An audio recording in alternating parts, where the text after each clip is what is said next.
Welcome, everybody, to the Power of Words podcast. I am your host, Violet Evergreen. Today, we're going to be discussing my editing process and my journey into becoming a writer. So, I actually have a 3-part editing system, but it's a little different for my 2 methods of writing because some stories will be written on my typewriter and some stories will be written on my computer. It just depends on where I started them and which I felt more comfortable with at the time. So sometimes I like to switch between the two. But we're going to talk about my editing process with the typewriter first. So I have what is known as a marker system when it comes down to editing my work.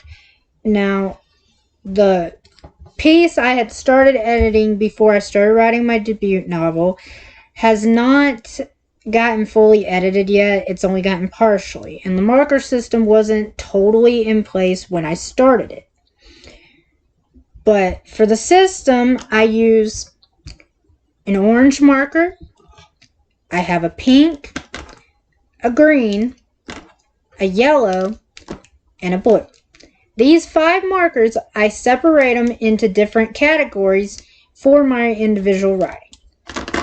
The orange one is for anything that I end up cutting from my book. Yeah, because when I write, I'm kind of a pantser when it comes to writing. I can be a bit of a plotter, like for the Whisper of Waves story I've been working on that I had to set aside 7 months ago. I was a plotter for that one because it's going to be a 7-book series, and so I felt the need that it needed to be plotted out. But for the most part, I'm a pantser. I get an idea for a story. Usually I'm inspired by something someone says to me or something I see in nature or in life in general. And it gives me an idea. Even photos and music sometimes inspire me for a story. And so when I have a story in mind, I like to just sit down with the basic idea of what it's about and just start writing. And that works for me. Every author has their own individual process in which they like to do most that works for them the best.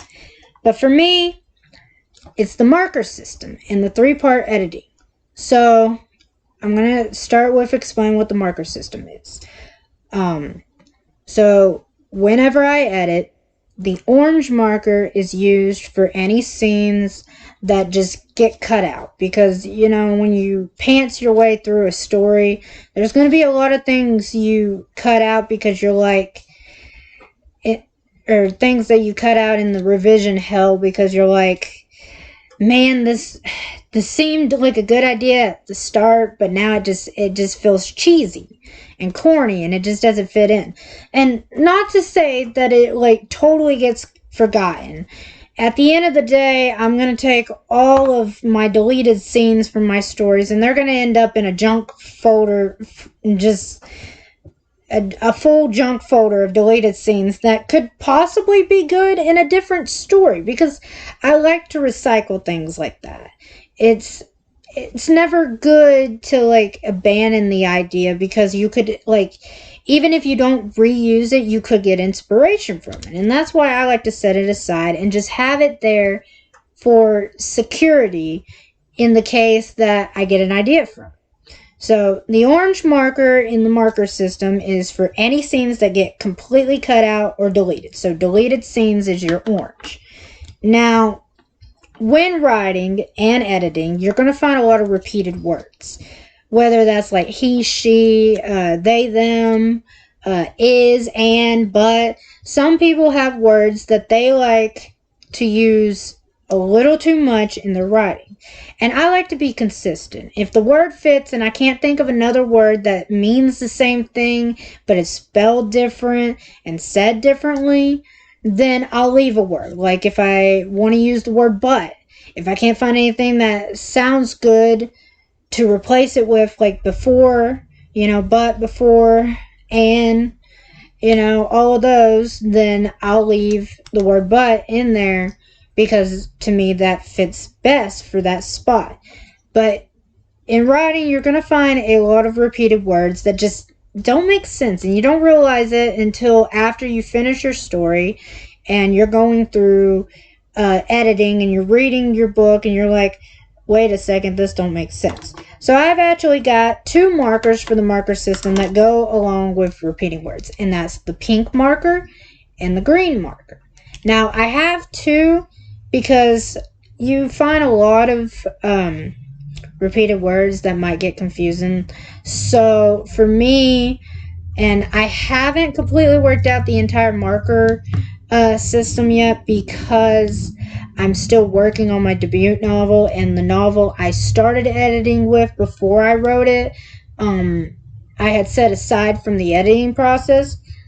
But for me, I think it's going to be pink for my repeated conjunctions, and it's going to be green for my repeated nouns, like he, she, they, them, stuff like that I repeated a lot that could have been differently. Like for the conjunctions, it could have, instead of adding a comma and a conjunction, it could have just continued on with the sentence and made sense.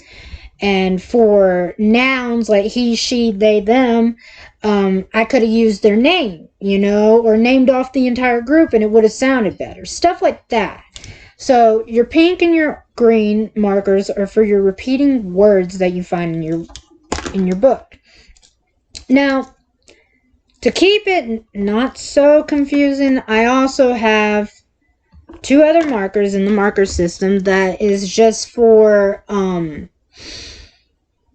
it's just for spots that are they're not necessarily things that needed to be edited, but things that I want to stand out so that whenever I go back to put my work into the computer, that it makes sense.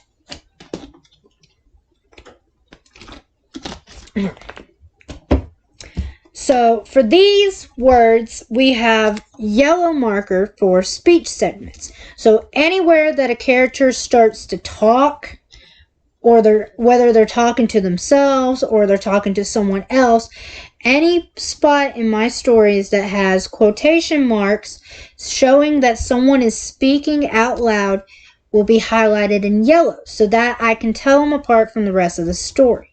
This way, I can, when I put them into the deal, because whenever you're narrating a story and then you're writing a speech segment, the editing's a little different, because narrating, it's just what you would think is in that person's head if it's like first person narrating, but if it's like third party, then it's like what's going on in, like, I guess you could say, like, God's mind, because for third person, it's usually you, the author, and the character's thought process. So narrating is a little different because it depends on your point of view and what they're thinking. But when it comes down to speech, it's got to sound a little different because that's not what they're thinking, it's what they're saying. And we all know that whenever you're talking about something versus thinking about something, it sounds completely different. So the yellow marker, I like to use it for any speech segments I come along so that I can edit them individually, because I can make the scene more compelling if I can write the speech to where it don't sound weird, unless of course that's for the character's persona, because you have weird characters, you have normal characters, and you have characters that are all over the place. But depending on your character and their personality, you want, and what you're going for in a story, you want it to be consistent. And so yellow helps me to focus on where my speech bubbles are so that I know that someone is talking when I get to that spot. Now, last but not least is the blue marker. Now, this one is for any major scenes. So I like to use this for scenes that move a story along, like maybe the meeting of a couple characters, or if it's one of my story, like for example, the park bench I've been working on lately. It's a magical story that's got yokai, it's got spiritual realm, the mortal realm, and the hereafter realm. Which the hereafter realm is like, it's the afterlife. But for that one, it's got magic in it. And so the important scenes in it would be like anytime there's like a magical dispute or something. Stuff like that. Now, in my regular novels that are more just, normal, cliche, meet cute kind of scenarios, like meeting someone in a library and falling in love, it's scenes like that are major in the story that help pull a reader in and make them want to read more. And so the blue highlighter is for any major scenes I come across so that I can keep track of where my important parts are, and so that in the case that I'm looking over my notes, I write down in my notebook, I can make sure that I've got all of my notes and my facts and my backgrounds about a character all sorted out, because it really sucks if you write notes like I do and come to the editing process and you realize you forgot a point in there that's a major point that you actually wanted in the story. Because a lot of people know that authors will build an incredibly amazing world of fiction, yet half of the time we only allow the readers to see like a tiny bit of that story. And I mean, I know I'm guilty for it because the majority of my worlds for all my stories go into this little notebook. And most of y'all will only see like 25, maybe 50% of that story. But I like to keep this on hand and write down any notes I come up with late at night before bed and put on my phone in here, so that when I get to the editing process and I get to the major scene parts, I can cross them off in my notebook as to what I already wrote and what needs to be written. And if it comes down to the fact that a scene doesn't, an idea in my notes for that particular story doesn't get written and it doesn't become a major scene like was originally planned, it can then be scrapped and then put on the back side of a page as like a fact I might use in a different story. Here, I'll show you an example. Well, because see, in my notebook, I already explained on Instagram, for those of y'all who follow me on there, that I have a certain system with my notebook. See, so here's the first side. So you're looking at the cover like it was originally intended, and you decide to flip it over. Well, now you have everything going this way is my story stuff. But if you turn it around, which makes it backwards, and flip the page, then you have all of my little facts and my little notes. For those of y'all who don't follow me on Instagram and haven't seen my video about how I do my notes. So, like I was saying before, any major scenes that does not get marked in blue, that was not in here to begin with, that don't get crossed off, they then get scrapped and become a part of the note side. See, because my note side starts with what makes a villain a villain. And then if I flip a little more, we've got stuff about yokai, like here's color of fur, Japanese mythology for kitsunes, story ideas I haven't, from things in life that I've seen or things people have told me that gave me an idea. I've got my story ideas that could be cool later down the road written, and it's just small stuff like that that can be major. It can have a major impact on your story. It just depends on how you decide to write it. And at the end of the day, those are really important to me to move a story along, because some of my major scenes like a lot of my voice dialogue, will be very heartbreaking, very tear-jerking, and want to tug at your heartstrings, which it's not my intention to emotionally hurt people.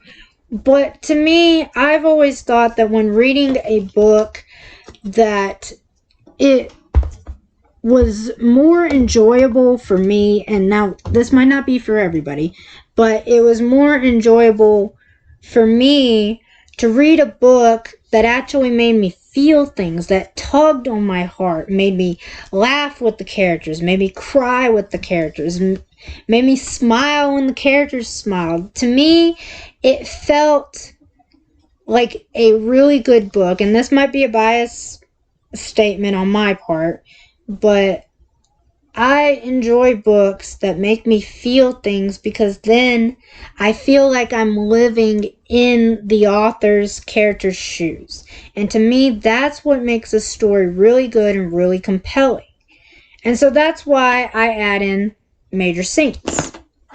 So that is my 5 marker system. You've got, for a quick rebrief, you've got deleted scenes, repeated words, whether that's your conjunctions or your nouns like he, she, they, them.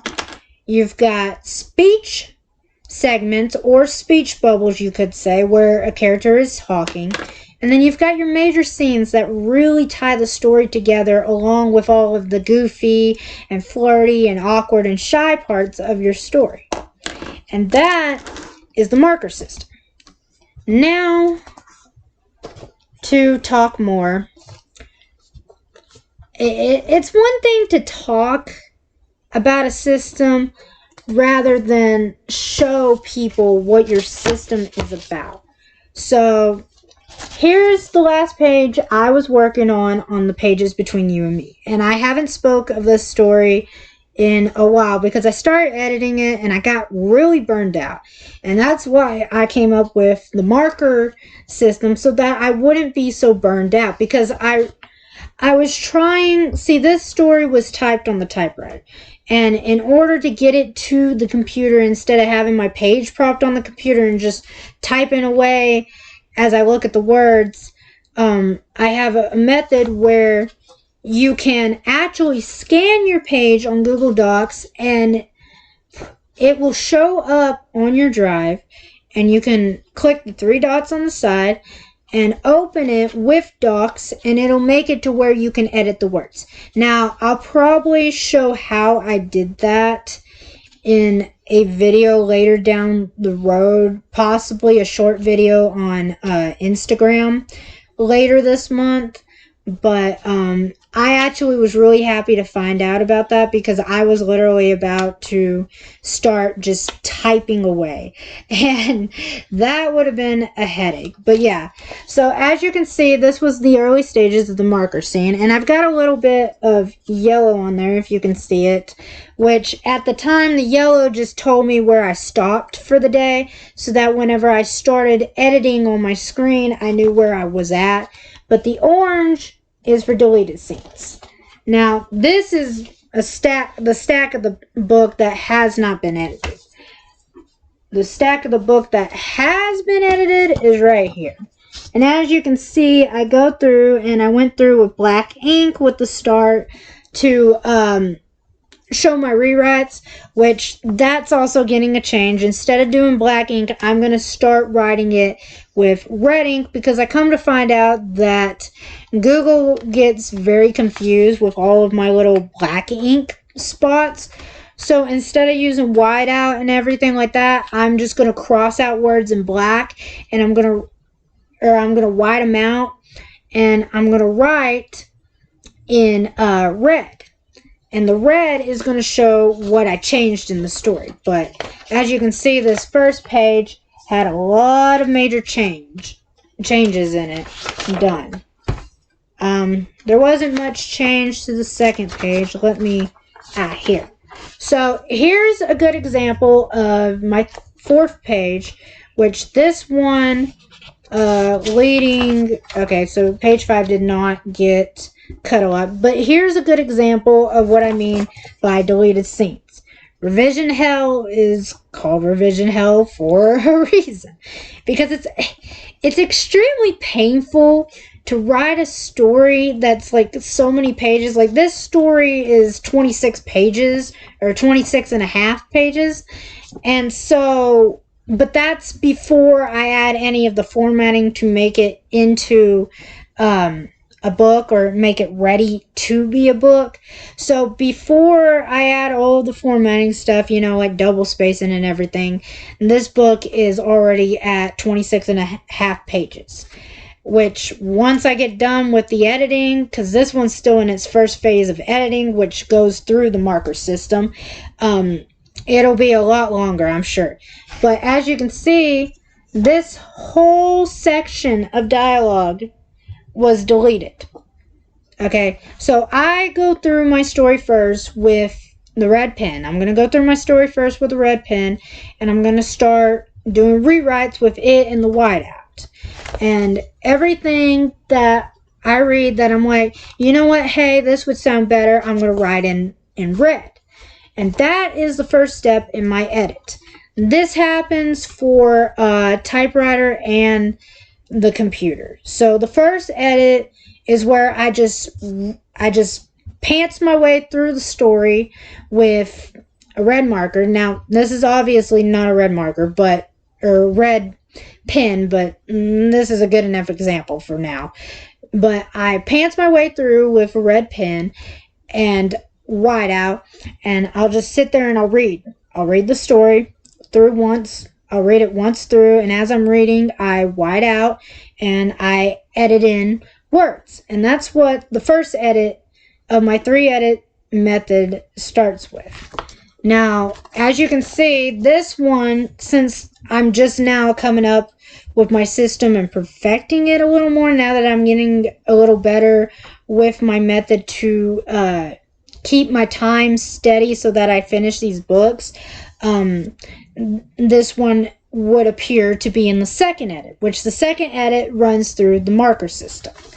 That's how I'm going to do my edits. So the first edit is the rewrite. So first edit is your rewrite with your red pen and your whiteout. You just read through and you change anything that sounds like it doesn't make sense. Which, for me, a lot of this doesn't make sense because I get my best ideas late at night, as I have insomnia and I have trouble sleeping at night. And so the only way for me to be able to get a night's sleep is by exhausting my brain to the point that it can't function and think of a bunch of things, like be like, hey, wouldn't this be a cool idea? Hey, wouldn't that be a cool idea? And so I do a lot of my edits or my writing. I do my writing at night. And so a lot of it's not going to make sense, especially when my brain starts to go da da da da da and becomes mush, you know, basically. So the first edit is the rewrite. So anything that doesn't sound right as I'm reading it out loud or even in my head gets changed with whiteout and a red ink pen. Now this, obviously the second edit, which I need to move it around. The second edit is the marker system, which I already explained in full detail what the marker system is. You know, these 5 lovely little colors here. So this one's in its second edit. So whenever I finally get the chance to go back and actually get my marker system and my 3-part editing system all together to make sure that this looks good, sounds good, and everything, then this one's definitely going to get really, really, really super revised whenever I go through with the markers. But this is the second edit. As you can see, as you can see, this scene got deleted. But that's only page 4. Let's see. I know I can find another one. Here's another scene that got deleted, which most of the page gets used, which this is page 6. I've got one that had more. Here's page 7. A lot of deleted scenes. And most of it's like stuff that just didn't make sense when I reread it. Like, here's page 8. Here's a lot more deleted scenes. And then page 9, sadly, the entire page basically got scrapped. So, you're gonna, it's heartbreaking to see it because I've spent so much time on this story. But when you get down to it, a lot of your stories, sadly, are gonna end up like this. It's just what you have to do to make a story compelling and a story sound good. And that was the second edit. Now, my third edit, I don't have an example with me for the third edit, but the third edit of my 3-edit process happens on the computer. So what I do is after I get done with my first and my second edit, I scan the page and I put it into the computer. And so and so whenever it gets into the computer for the third edit, that is when I spell check. So your third edit is going to be your spell check. Your first edit is your revision hell, where you basically cut and gut. You just go through and you cut and you gut a lot of words, a lot of just a lot of words that don't make sense at the time, but could sound better if it was like this. And then my second edit is the marker system, which that is the real gutting. The marker system is to help me gut the story, basically, to pull out the parts that sounded good at the start but could be a lot better in the end. And so your first edit is the revision. So revision, and then your second edit is your gutting. And then your third edit is your spell check. Because when it comes down to writing a book, it is always good to have your words making sense or spelled correctly. Now, a lot of my friends will tell me that I am horrible with grammar, which half the time I don't think they realize that when I show them a piece of work I'm working on, it's like it's the very raw material. Like it hasn't even been ran through the revision hell or the marker system edit. And so they're getting like the raw first draft. Okay? Because my first edit becomes my second draft, and my second edit becomes my third draft, and then the third edit becomes my fourth draft, basically. So this is my four draft story system. But once I get down to the third edit, most of the story has already been revised, has already been gutted. So any scenes that were like a little too cringy and didn't make the story compelling enough or have enough feeling or heart in it, they've already been done away with. So the third edit is the easiest edit, which is the edit I look forward most to because it's not as brain and time consuming.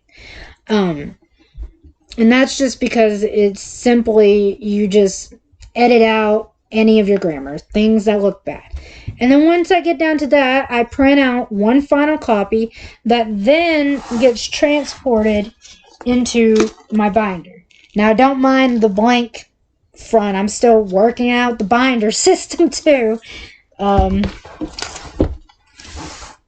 As an author, I'm starting to learn that you start to adopt a lot of habits and a lot of systems. I've seen authors who have had more than one storyboard, like physical storyboard. Now, I haven't gone that crazy yet. I just have the one that I usually switch out as I'm doing the story, or if I need to plot out, if I actually need to become a plotter and plot out a scene for a series, then I break out the storyboard. But if I'm just gonna pants my way through briefly, sometimes I might put like points, like the beginning of my story, maybe the climax, a little bit in between, and then the end of my story, and in between that and the climax, like the falling suspicion, stuff like that. That way, as I'm pantsing my way through, if I forget what I originally at first started thinking about when I started the story, I could just look at my storyboard in front of me and be like, oh, okay, this is what we need to do, and then, just type it out.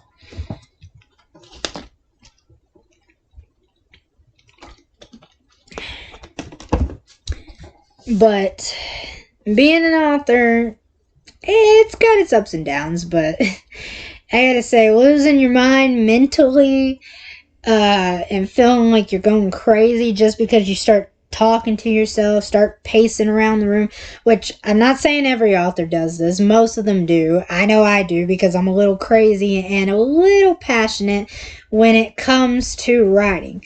Like, this is just something I've done for a long time, which we will get to that later on in this podcast. Now, for the computer edits. So, as you're aware, it's a little difficult to do revisions the way I do them when I do them for the typewriter. The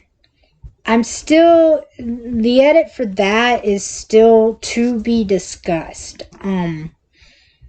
As I haven't completely decided what I'm going to do with that. I might print out the pages when I get done writing them off the computer to go into the rewrite, and then I might pick up the marker system after and then put it back in. I'm still debating if that's what I want to do for the computer. I know it surely works well for the typewriter, because the typewriter is basically like having already printed out pages, because you just stick a page in and you just type away and the ink punches it in. So the editing process for the computer is still yet to be figured out, because like I said, I've been doing this. I've had a love for writing most of my life, but I only started my journey of being an author almost 3 years ago. So I'm a little new to this and having to relearn grammar and all the things I found boring in English class, even though I was really good at English. Having to relearn all that stuff now that I'm actually wanting to pursue this as a job has been challenging. So the computer edits are yet to be discussed, and I might, once I figure out that system, as I'm getting to the end of the park bench pretty soon, I should be figuring out my edits for that, because the park bench was written on the computer. It originally started on the computer. So when I get done writing it and I figure out what I want to do, I'll probably discuss it in the April podcast that'll be coming later on once the month of April begins. Because I do these podcasts once a month to update you on how my stories are doing, or to just talk about my process as an author, in the hopes that maybe an author out there who's just starting out like me will see this and be like, hey, I like her idea on that, and choose to do that idea. It's definitely not for everybody, but you will find your method. I'm slowly starting to realize that the more I write and the more I struggle with this, the more I'm starting to figure out my system in all of this. And it's not yet perfect, but I'm still starting out. But that is it on the editing process. That is my whole process. I have a 3-party process. It's quite simple. You got your revision, you've got your gutting, and then you've got your spell check. I mean, for me, it's a simple procedure. It is a simple process that works. And you know what they say, if it works, then why change it? But that might just be me, but I hope that my editing process and talking about it a bit helps some of you out there to figure out if this is what you really want to do with your life, or if this is a system you might want to adopt. Now, you don't have to do the marker system or the revision system the way I do it. I'm just a little OCD, and so I like to color code, and color code is the only way I can make my my mind focus long enough to actually make editing fun for myself. Now, it might help for some of y'all who have OCD or ADHD too and can't sit still long enough to edit your story that you've already written, because you're like, man, this is just so boring. When editing can be fun, you just have to find your way to make it fun. It takes time. It takes time and it takes patience.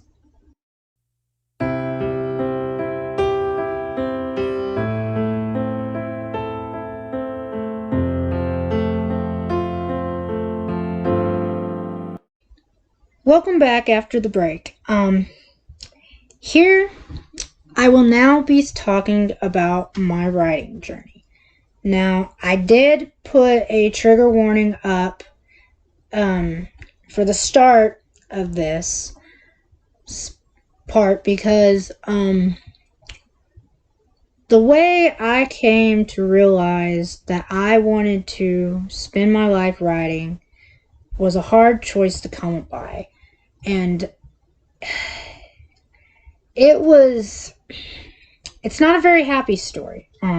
So for any of you out there watching this who have suffered from depression or maybe lost a loved one to it, keep that in mind as I talk about my journey.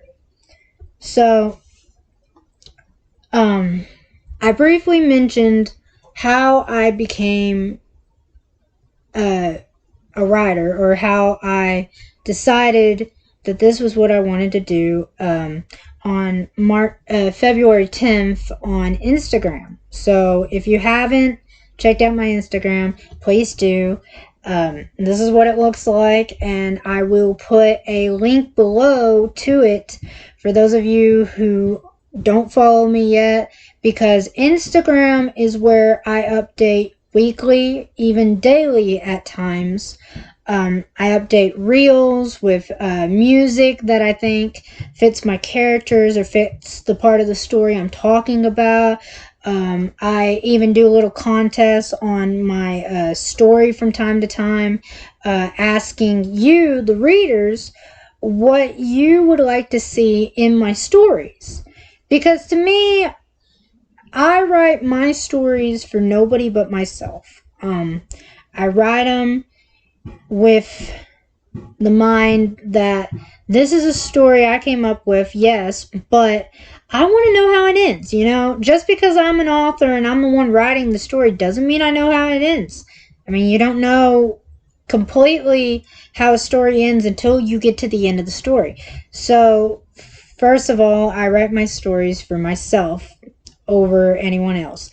But there are times that I get stumped a bit, because I'm like, you know, I might like it to go this way, but what would someone else like it to go?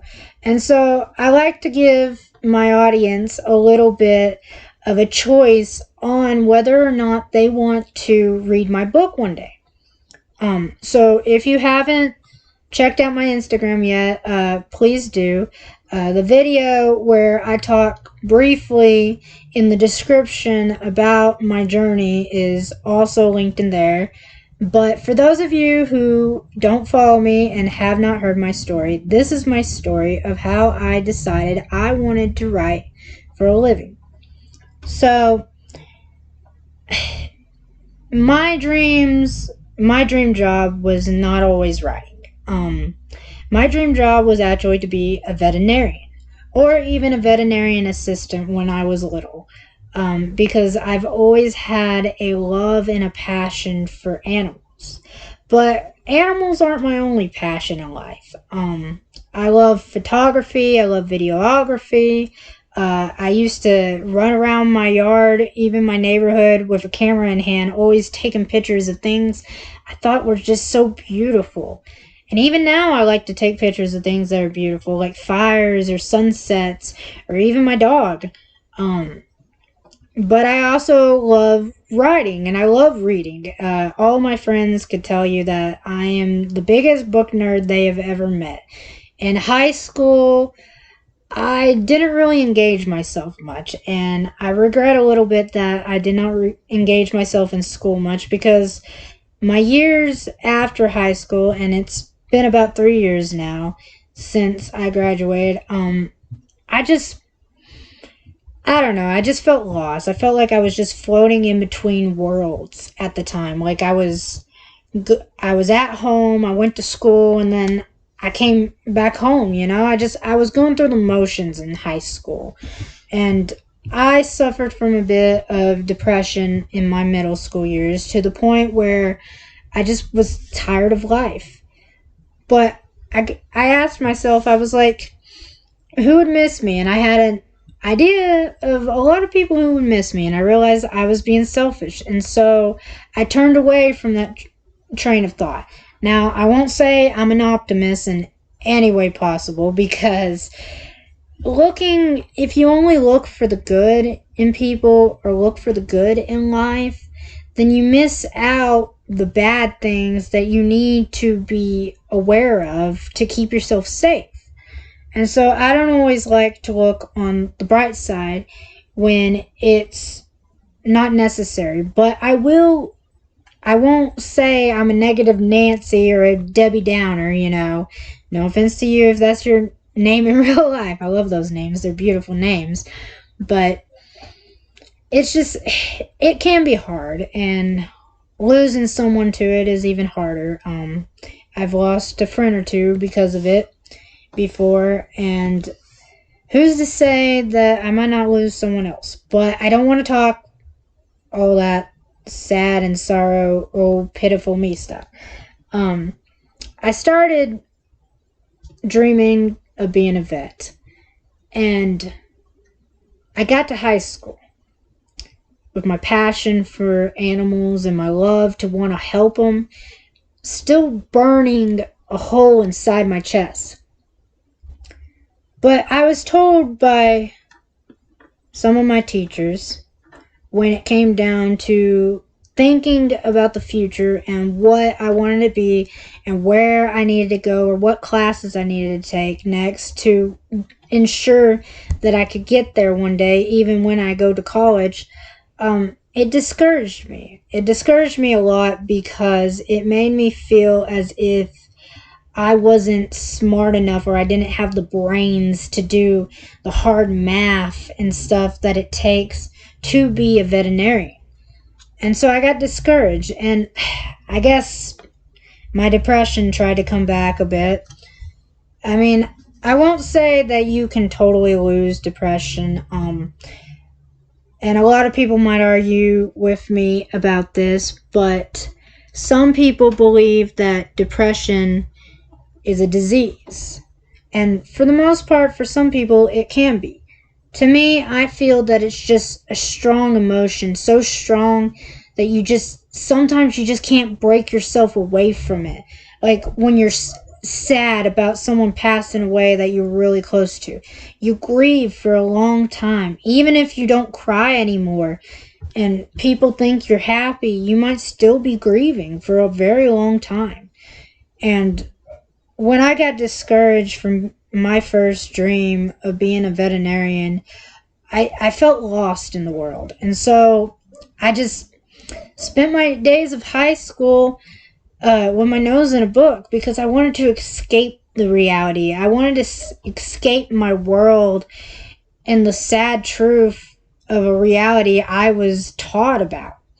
Because I know half of us have probably dreamed of just skipping town and jumping into our favorite novel and going to fight pirates or fight off dragons or converse with the little pixies and the fairies. I mean, I'm guilty of this myself.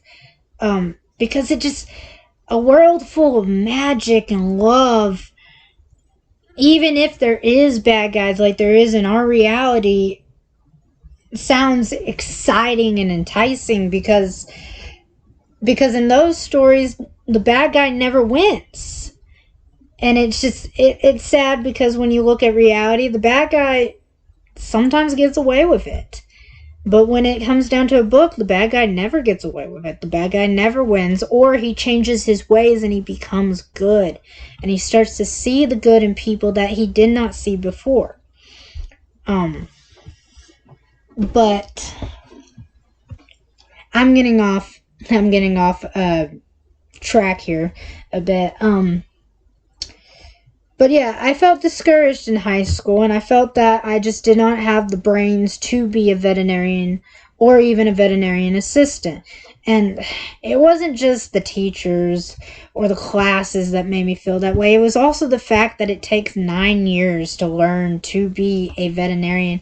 And I was like, life is just so short. Do I really want to spend all that time in school when I've already spent like 18 years of my life practically in school?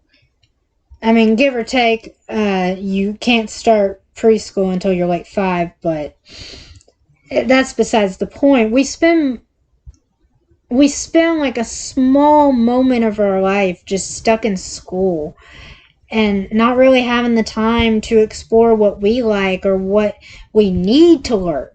And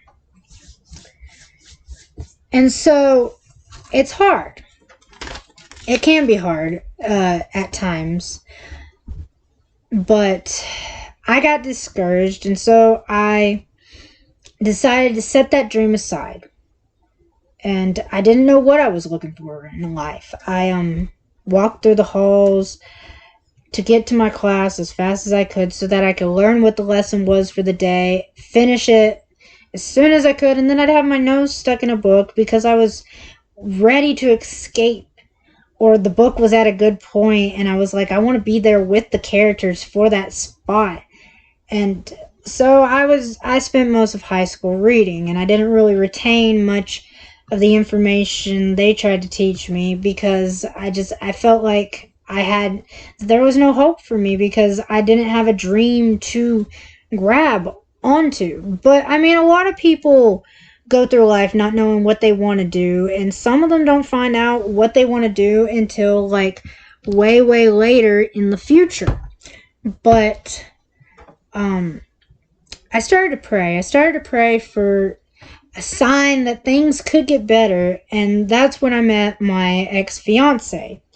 And I thought he was a prayer from above. I really did. I thought he was an answer to my prayers to shed a little light on the darkness I was feeling, but in the end it ended up being a joke. And nothing against him, but I won't say he was a good man. I won't say he was a bad man either, because who am I to decide what he is, you know? I mean, yeah, we ended on bad terms, but honestly, I was the bigger idiot of us two for staying with him for as long as I did. But when we were together, I started talking about my writing, which I wasn't writing at the time we were together, but I had been thinking about some ideas. Like, I love poetry. I've loved poetry ever since I was in the 5th grade when they taught it to us at school. And I would often write poetry throughout my middle school and high school years. Even now, I write poetry from time to time. I put 3 of my favorite poems I wrote in this last year of 23 on my Instagram account. You can go and read them. One of them was called Dream Big, to Dream Big. Another one was called Your Grave, which that one was about my pet rabbit I had for 6 years that had gotten cancer and had to be put down last fall. And then the last one was a little out of season, but it was a Halloween poem I had written around Halloween that I thought was pretty good. It was actually one of the very few poems I've been able to rhyme that actually sounded good. But I love poetry. And so I would oftentimes tell my fiance or my ex or my boyfriend at the time about my poetry or about a story I thought of. But he'd always tell me that it's the 21st century and that nothing is original anymore. You know, that if it could be thought of, someone's already thought of it.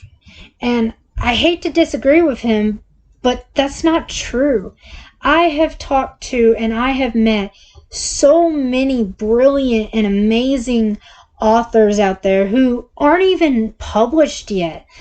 And some of them are published. That have had stories I've never even dreamed of, stories I've never even heard of that are just amazing and exciting, and that I'm first in line waiting for the day that they publish them. Like Jada Murphy, I love her stories on Instagram, and I love her podcast and listening to her talk about her story Church Bread and stuff, and the next story she's about to work on, because her concept, it's just so cool. Or like Ryder's Rain Sullivan. I know it's hard revising a story that it just seems like a lost cause, and she's in like her 12th draft right now on that one. And I gotta say, I commend the woman, I commend her for sticking through it, because honestly, if I had to write my story so many times that it ended up into 12 drafts this thick, I probably would have been pulling my hair out and pulling teeth and throwing it in the trash or in a burn pile, because I just wouldn't be able to handle it. So I don't know how she does it. But you can see them both on Instagram. I love them. They are like my top 2 favorite artists so far. And there's still many more artists I talk to, authors, writers, poets I follow or I talk to, or I read their reels or their stories or their descriptions, and they're so engaging and they're so interesting that it inspires me to get my story done so that I can join them in the race to finally have people recognize you for your talents, for something you're good at. And they are the kind of people that shows me that my ex was wrong, that just because it's the 21st century, originality still exists in many people. I mean, just because words have been discovered and put into a dictionary doesn't mean that there's words yet to be discovered. I mean, I know I say some weird things from time to time when my brain lags and I'm trying to think of one word and I slur my words, and my mom's like, that's so cute, like there's some things that just have not been said or thought of yet, and it takes one person with the inspiration and the love and passion to discover that thing that has not been discovered yet. Like, I mean, honestly, in my stories, I do a lot of research from time to time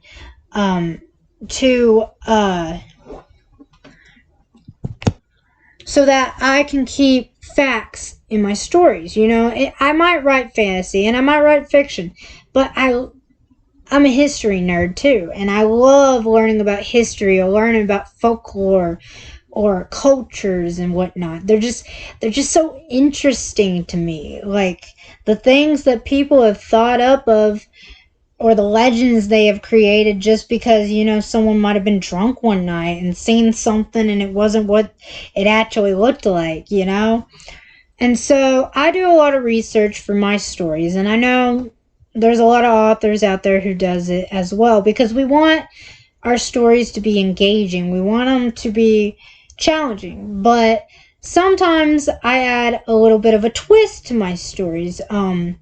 Like the park bench I've been working on lately, that is almost done to where it will be in its editing phases. That one talks about Japanese folklore with yokai, which it talks about kitsunes. There's other ones in there too, like the Celestial Court is made up of different yokai that are all mischievous and evil in their own way, but they pretend to be holy messengers, which is why they look like priests in the story, but they're not. And so for that, there was some things that I added in my story that was not a part of Japanese folklore for some of these yokai. And I just added them as like cutesy things that I just wanted to make a fact for my story. And I know later down the year there's going to be someone who picks up my story and reads it, and they might read my ideas and be like, hey, that's pretty cool. I think I want to take that and add my own twist to it too. So originality is not dead.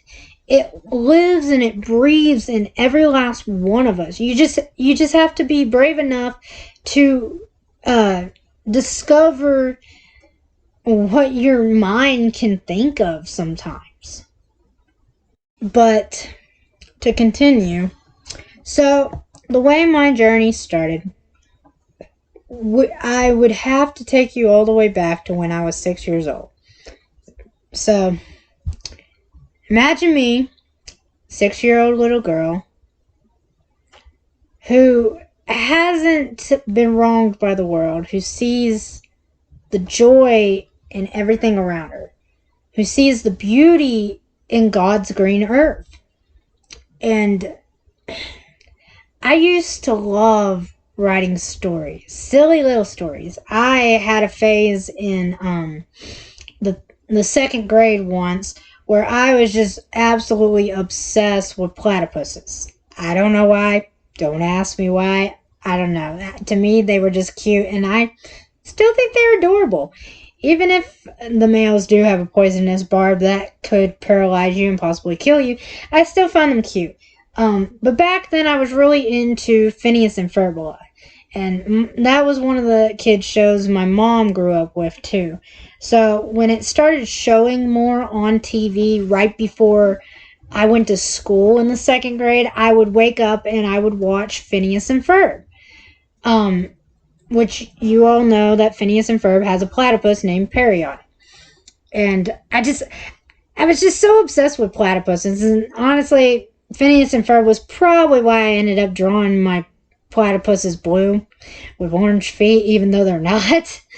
But I had written a story once about a platypus going on an adventure.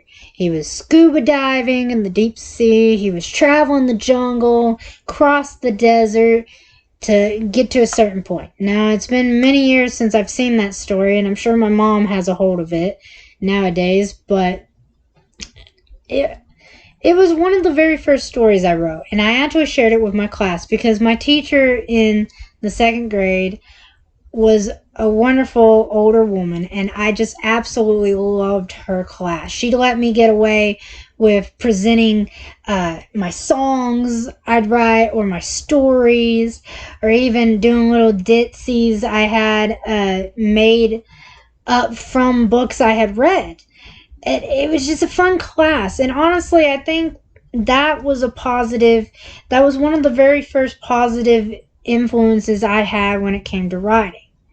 Now, we're going to fast forward a little bit into high school. I had to take an oral comm class my 10th grade year, so my sophomore year of high school, in order to get the credit for that, because it was a required credit to have half a credit for oral communication. So I took that my sophomore year of high school. And in that class, each week we had to write one story. And our teacher gave us a topic, a theme, and a general idea of what we had to write about. And so for that whole week, we spent doing research on what we were going to talk about and figuring out the plots and the points, and then we'd write it out on paper to present it to the class.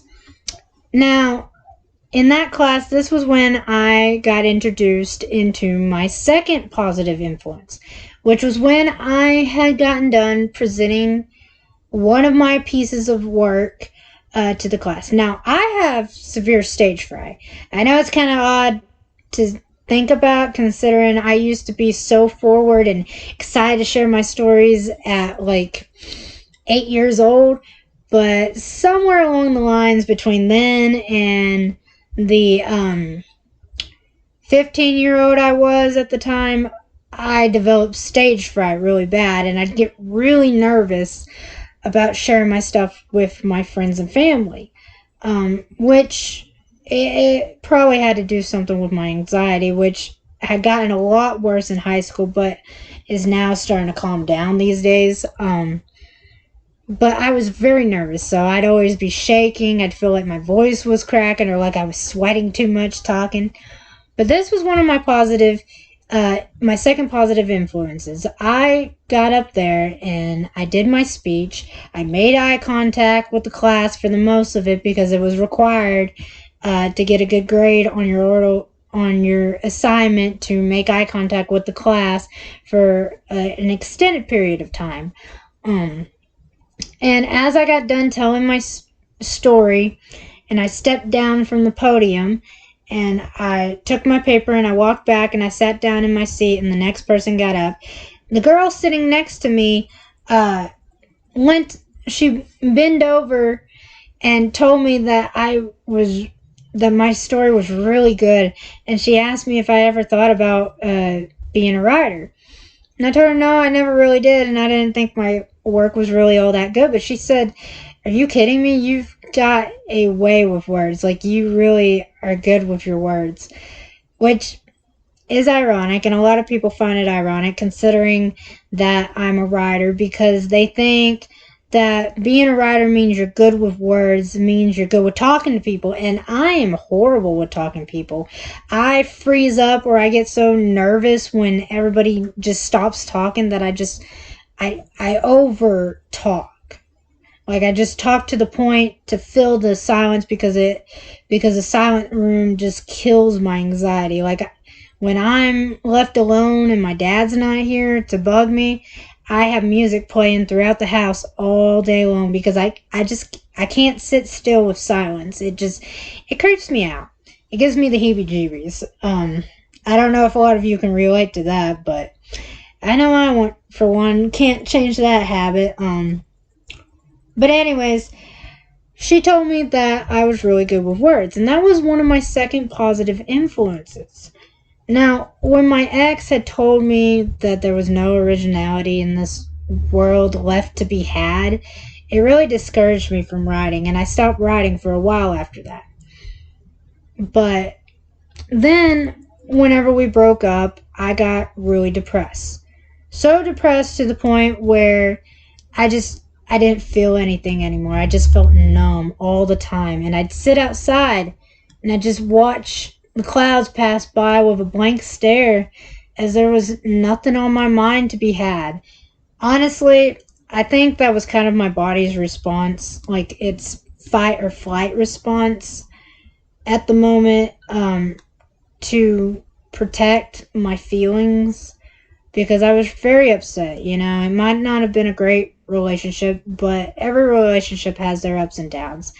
And at least he wasn't so horrible of a man that he cussed me out or beat me up. So there was that. That was a good point, I guess you could say. But it's just hard. I spent almost 3 years of my life with him, and for him to leave me after I got into a horrible wreck a month later.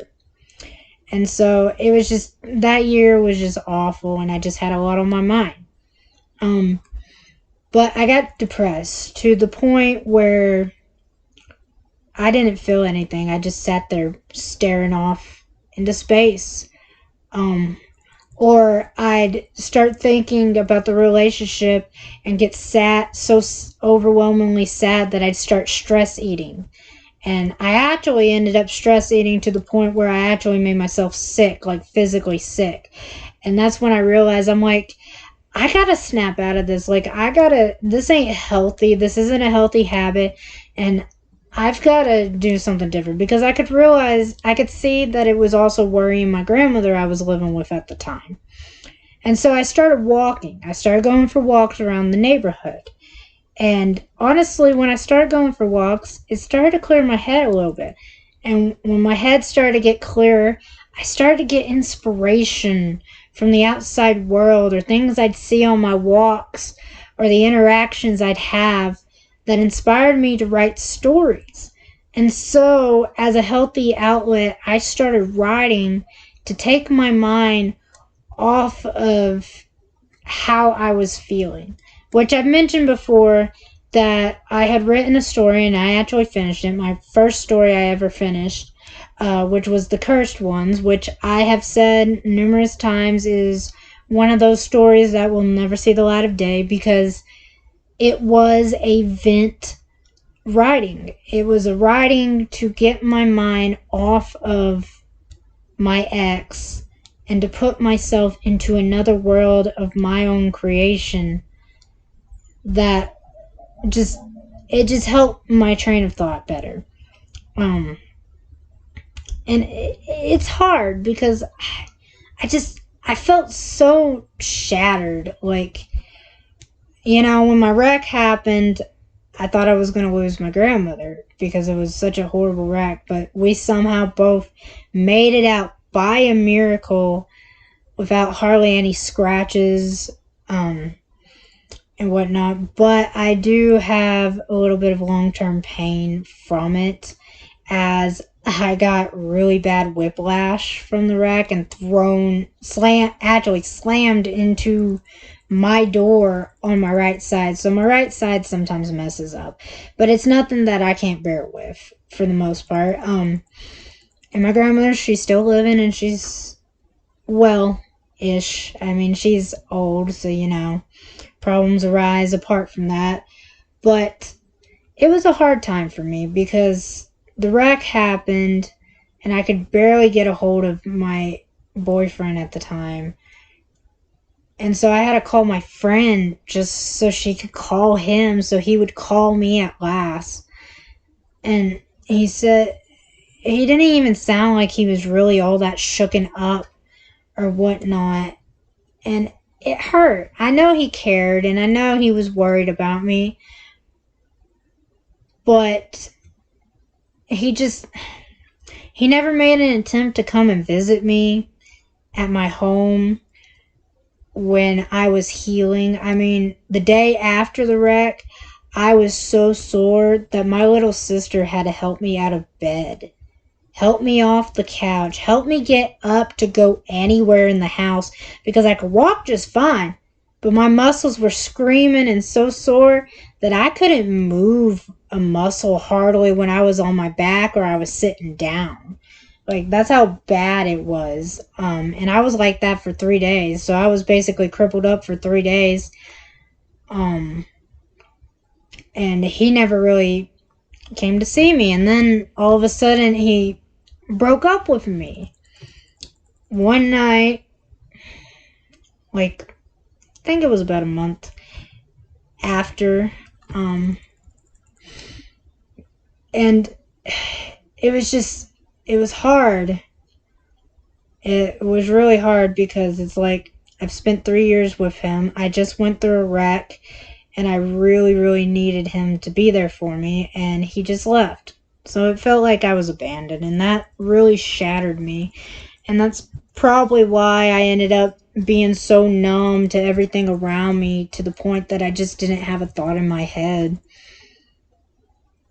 But this is also another reason why I am so passionate about what I do and what I hope to achieve in my writing. I didn't start trying to date again until a year after the breakup. And when I did, I met someone. And while we didn't date for very long, it was a very good relationship and we ended on good terms. And seeing his work ethic and the way he fought and worked so diligently for something that people have told him and tried to discourage him on, saying that it was hard, especially for someone of his age, because he was young for his age to be in the business of realty or be a realtor. He never once got discouraged because he was smart. He had a plan. He had the brains to do it. I mean, I didn't hardly understand half the things he was telling me, but I still listened because it was something he loved and something he was passionate about. And I don't know, seeing him so passionate and fighting so hard despite all the naysayers, it sparked something in me. So even though we broke up when it was a good relationship, we just weren't what each of us were looking for in the end. And which that happens sometimes, and that's okay. There's nothing wrong with falling apart just because your interests don't line up or something, or your dreams aren't similar. But he really inspired me, and he would listen when I talk about my stories, and it was very encouraging. But I am passionate about what I do, and so on defense about it, and ignore all the naysayers so much because I have had people discourage me from being a veterinarian. And I felt lost. And honestly, sometimes I feel bad that I didn't really fight for it. But the more I've thought about it, being a veterinarian just didn't suit me. Yes, I love animals and I wanted to help them, but I could help them, from the comfort of my home and pursue something that I have always had a fire lit underneath me for. And that's writing, literature, reading.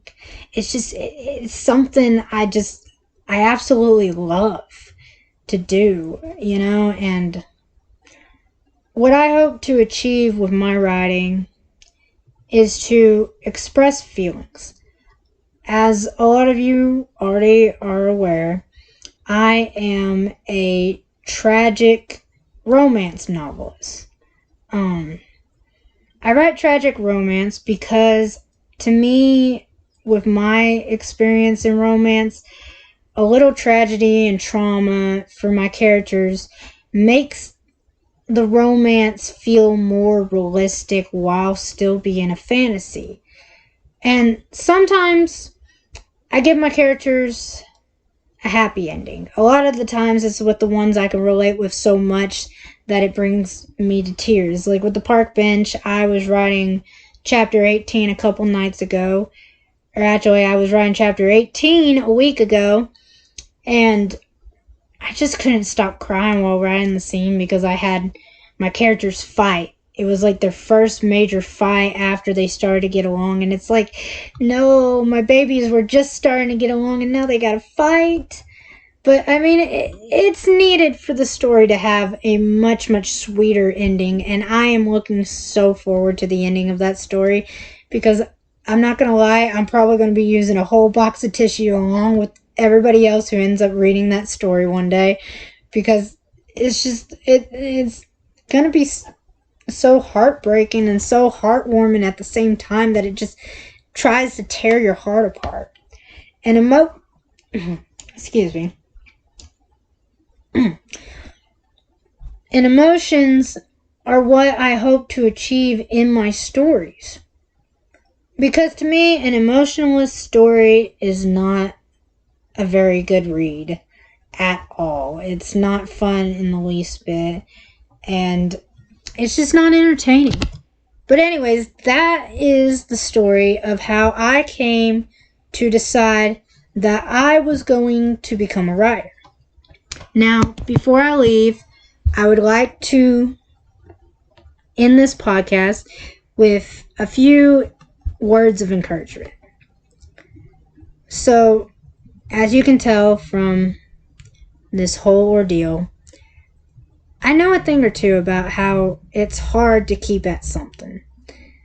Like, I mean, I for one know that it's hard to keep at something that feels so far away. But honestly, I feel, and I really, really feel this, and I believe it. And I think that if you got a love for the art, or you've got a passion, you want to see your characters come alive, to see them grow, to see them change, to see their story end, and maybe more, maybe, and that if you maybe want, I mean, I know I have a passion to see my characters grow, and I want to grow a little bit with them too, to feel myself heal bit by bit as they heal, to see myself laugh when they laugh, to smile when they smile, to cry when they cry, to be angry, upset, sad when they are. Because to me, to feel what the character you're reading feels, it's like the true wonder of reading. And I think that's why a lot of people don't understand the hype of reading, because they don't get the feeling behind the words the author is writing. And it just fills me with joy to see them grow, and to maybe grow with them a little, so that I can see that maybe, just maybe a little bit, I stand a chance at one day seeing my dreams come true. And you can see your dreams come true if you work at it, if you really, really love it, and you work so hard that it just tears you apart from the inside out. Because there's potential. There's potential in every one of us. And it shows in the effort you place in your writing. So keep your head up, writers, because you're doing a great job. And no matter what anybody tells you, that's all you need, is to be told that you're doing a great job, because that's all you can do. It's your best. You know, your best might be your worst too, but even that is something, at least. I mean, that gives you a little bit of improvement, a little bit of enjoyment out of writing. And there's no rush in getting your story done. I know from the sounds of it, it sounds like I've been rushing the park bench to get it done this month. But honestly, since Fork Yeah February had started this last month, I started out with the goal to write 2,000 words a day, but I got burned out. Writing a story in a month is hard. So I threw that goal out, and now I just set up a word goal, like the last week of February I started with 42,000 words, and my goal for the middle of the week is 45,000 words. So this coming weekend, my goal is 50,000, to reach 50,000 words for the month of March. Because I'm not going to lie to you, I'm probably not going to be done with it just right away. I probably need a week of March to finish the last bit of the story, but I have 3 chapters to go and an epilogue. So I've just got 4 more sections of the story before I get to finally reach the ending. So there's no rush. Take it from me. There's no rush. You're doing a great job. Just keep your head up and ignore all the naysayers, because, as I like to say, there is no such thing as bad criticism. All criticism is good criticism, because you can take even the bad, most awful criticism and turn that into inspiration. I mean, there's songwriters out there who have taken bad comments and turned it into inspiration for a song that was really catchy and really funny.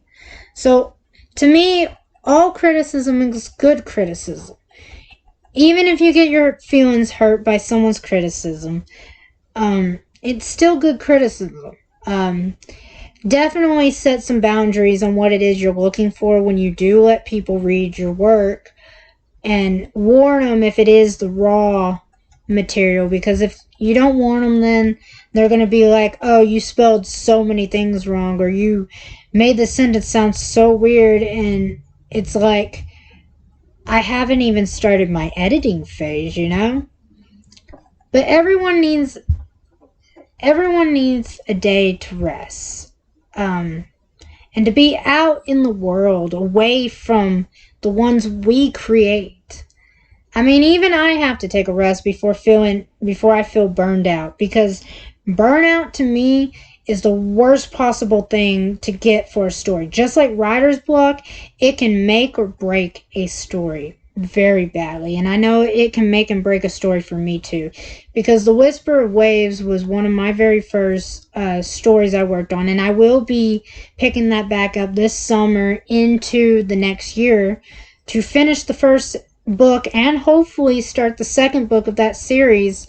But I got to chapter 7 and realized 2 of my characters' personalities were messed up, and it just completely burned me out of the story. And so I had to set it aside in order to save the story because it's close to my heart.